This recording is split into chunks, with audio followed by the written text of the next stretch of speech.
কত যে ঢং করছে তার কোনো হিসাব নাই। সব ইহুদি খ্রিস্টানদের। ইহুদি খ্রিস্টানদের পতিতালয়ের মেয়েদের বৈশিষ্ট্য হচ্ছে নখে নেইল পালিশ দেওয়া, নখ বড় রাখা। সব নবীর বৈশিষ্ট্য নখ কেটে ফেলা। সব নবী, আদম, মোহাম্মদ সাল্লাল্লাহু আলাইহি ওয়াসাল্লাম, সবাই। প্রায় মেয়েরই নখ বড় আছে। তো তখন আমি বলি যে শোনো, এই মেয়ে শোনো, তুমি তোমার আব্বাকে চাচা বলে ডাকবা আর তোমার মাকে সৎমা বলে ডাকবা। কেন? যে তোমার বাপ যে বেঁচে আছে তো তার প্রমাণ কি? তোমার বাপ যে বেঁচে আছেন তার প্রমাণ কি? তোমার কপালে টিপ আছে, ভুরু তুলে চিকন করেছো, নখে নেইল পালিশ আছে, নখ বড় আছে, ধর্মের নামে ফ্যাশন বোরখা পরেছো, ধর্মের নামে ফ্যাশন বোরখা পরেছো, ভ্যানিটি ব্যাগ কাঁধে নিয়েছো, সকাল 10টা 11টায় বাজারে যাও, বিকাল 3টায় ফিরে আসো, মানুষের হুড়া গুত্তা লাত্তি খেয়ে আসো। তো তোমার বাপ বেঁচে আছে? কে বলেছে তোমার বাপ বেঁচে আছে গো? ভুল কথা। তুমি ওকে চাচা বলিও, আর তোমার মাকে বলবে সৎমা। কেন সৎমা বুঝো না? এই যে দেখো, 1 মিনিট এদিকে দেখো, এই ছেলে দেখো, উপস্থিত বৈঠকের দিনই বোন দেখেন, আপনি দেখেন, এই যে সৎমা, এই যে দেখাচ্ছে নিজের মেয়ে আর সৎ মেয়ে। নিজের ওইখানে দুইজনই বসেছিল, তো নিজের মেয়ে আসলো, আসেন আম্মু, আসেন দিয়ে কোলে নিল। এবার সৎ মেয়ে আসছে, এ কাছে, এখানে আলি কেন? তোকে যে বললাম ওখানে বসে থাক, ওখানে বসে থাকতে, ওখানে আলি কেন? এলে সৎ মেয়ে। বুঝা গেল না মনে হয়? আগেরটা কোন মেয়ে ছিল?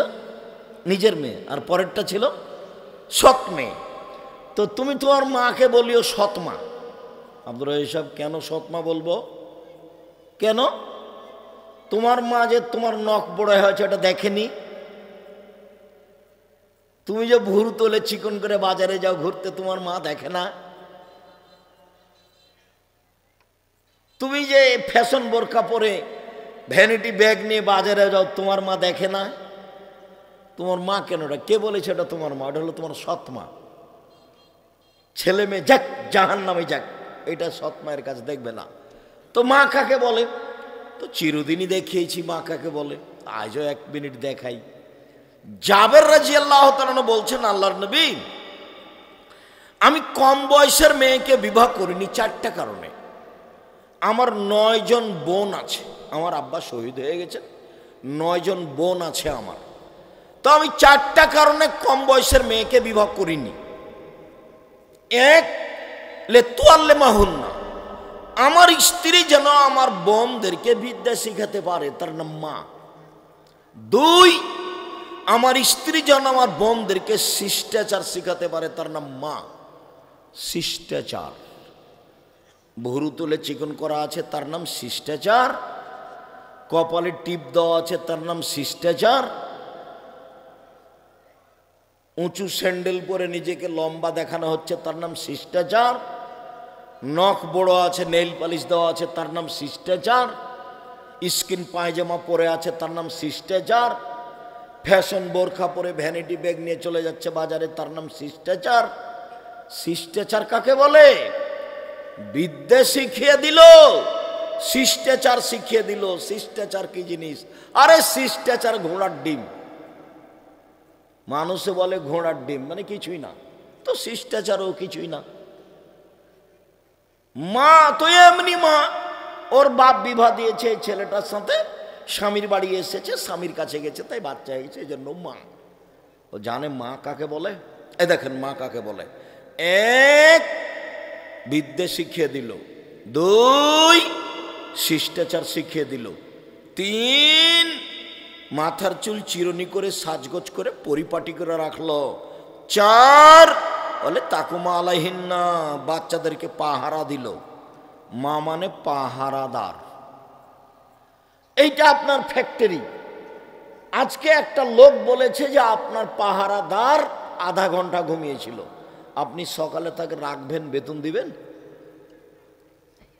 তোমাকে দেওয়া হবে না, তুমি যাও। ও পাহারাদার মানুষে বলেছে, সেইটা সহ্য হয় না। আর যাকে পাহারাদার নবী বলেছেন সেটা সহ্য হয়। আমি বলিনি এই কথা, আমি বলিনি আপনার স্ত্রীকে পাহারাদার আপনার বাচ্চাদের। কে বলেছেন? মুহাম্মদ সাল্লাল্লাহু আলাইহি ওয়াসাল্লাম বলেছেন। মুহাম্মদ সাল্লাল্লাহু আলাইহি ওয়াসাল্লাম বলেছেন যে আপনার ছেলেমেয়ের পাহারাদার কে? মা। আমি কি দিয়ে বুঝাই?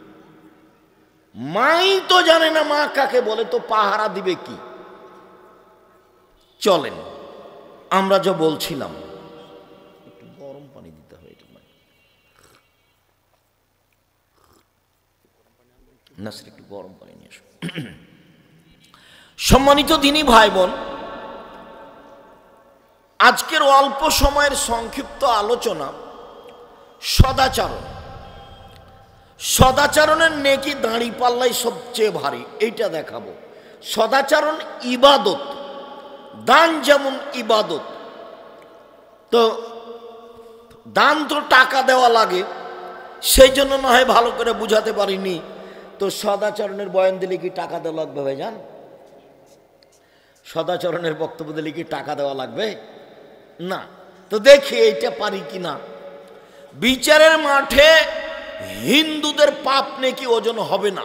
কেন? হিন্দুদের পাপ আছে, নেকি নেই। বিচারের মাঠে ইহুদিদের পাপ নেকি ওজন হবে না। কেন? ওদের পাপ আছে, নেকি নেই।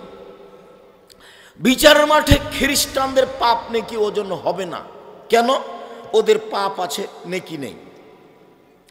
কাদিয়ানি শিয়া, এদের পাপ নেকি ওজন হবে না। কেন? এদের পাপ আছে, নেকি নেই।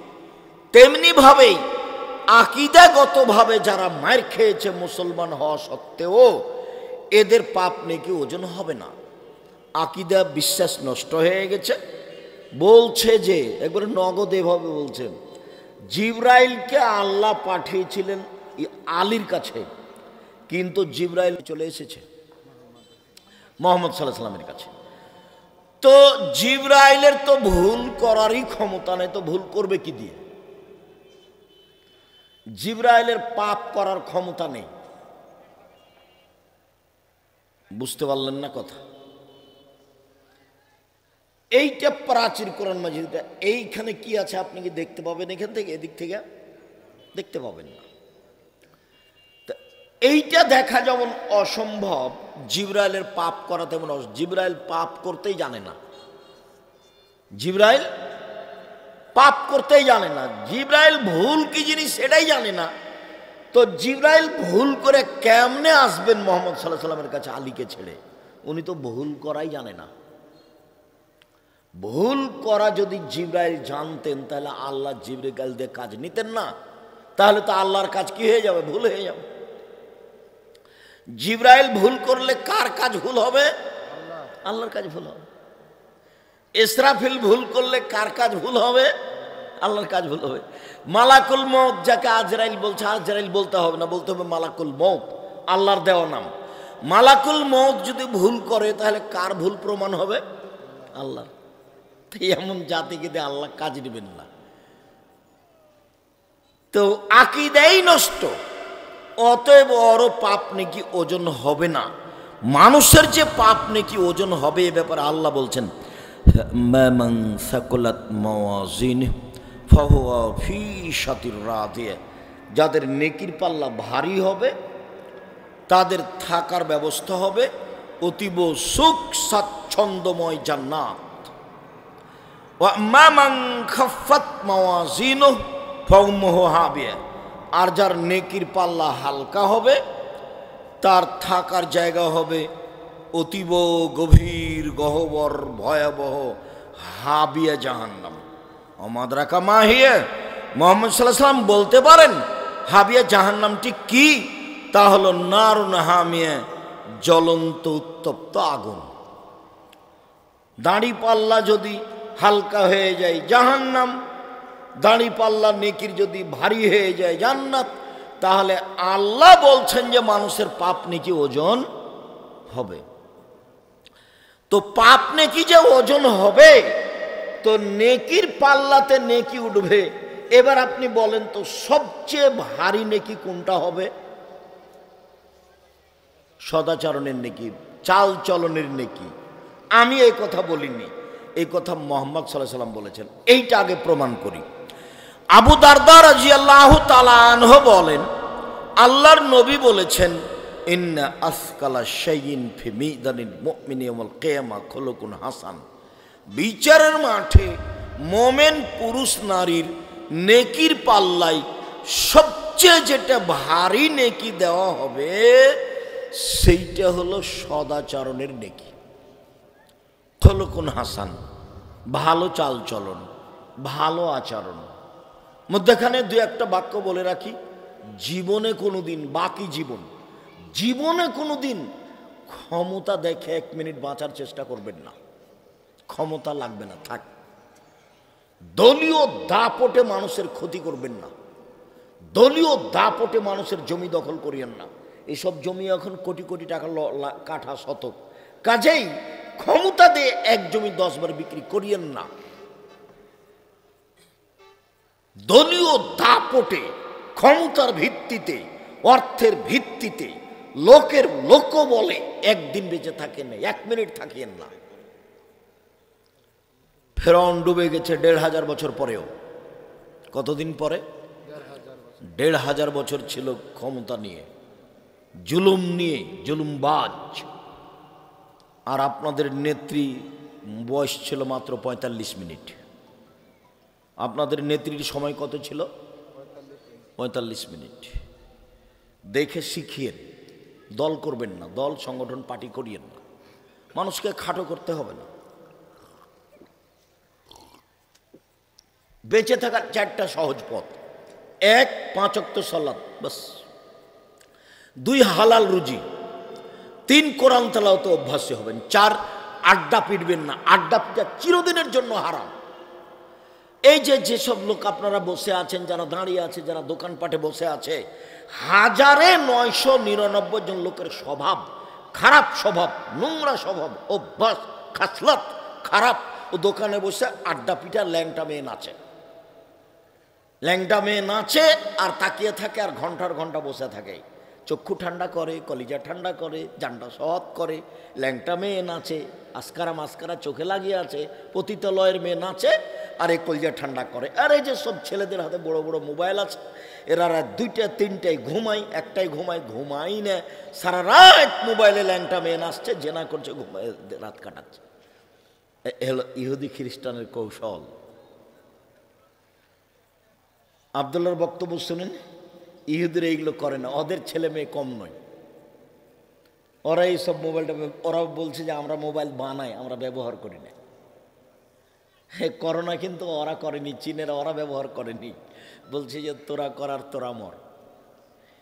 এহসান ইলাহি জহিরের ছেলে যা আছে কয়েকদিন থেকে, আজকে রাজশাহী গেছে, ইবতেসাম ইলাহি জহির, দেখছি তার কথার সাথে আমার কথা হুবহু মিলেছে। আমি করোনার 5 পয়সা দাম দিই। হট বেটা, করোনা দিয়ে ভাগ্য বাড়াতে রাজি নই আমি। মাস্ক পরে ভাগ্য বাড়াবো না, যা হবে হবে। আজকে আল্লাহ রাসূলের হাদিস উল্টে দিতে পারি না। ও বলছে যে জাররা বরাবর নাই না উসকো কিমত নাই দিয়া ও করোনা। বলছে করোনাকে আমি একবারে বিন্দু পরিমাণ দাম দিনি। যারা করোনা তুলেছে ওরা ব্যবসা করেছে, যারা প্রচার করেছে তারা কি করেছে? ব্যবসা করেছে। ওরা কিন্তু করোনা ইয়ে করেনি, কি ইঞ্জেকশন দেয়নি। দেখা তো দিবেই, ওদের তো লক্ষ্য উদ্দেশ্য খারাপ নয়। তোমার এই মোবাইলে ল্যাংটা মেয়ে নাচাচ্ছে কে? ইহুদির পরিকল্পনা, টাকা খ্রিস্টানের, আর আমি মাঠ কর্মী। আমার যুবক ছেলেটা পড়াশোনায় ভালো ছিল, আমার ছেলেটা মোবাইলে ল্যাংটা মেয়ে দেখতে দেখতে আর ব্রেনই কমে গেছে। যেহেন্ডা মুমতাজে রেখে গেছে, ও কি পড়বে?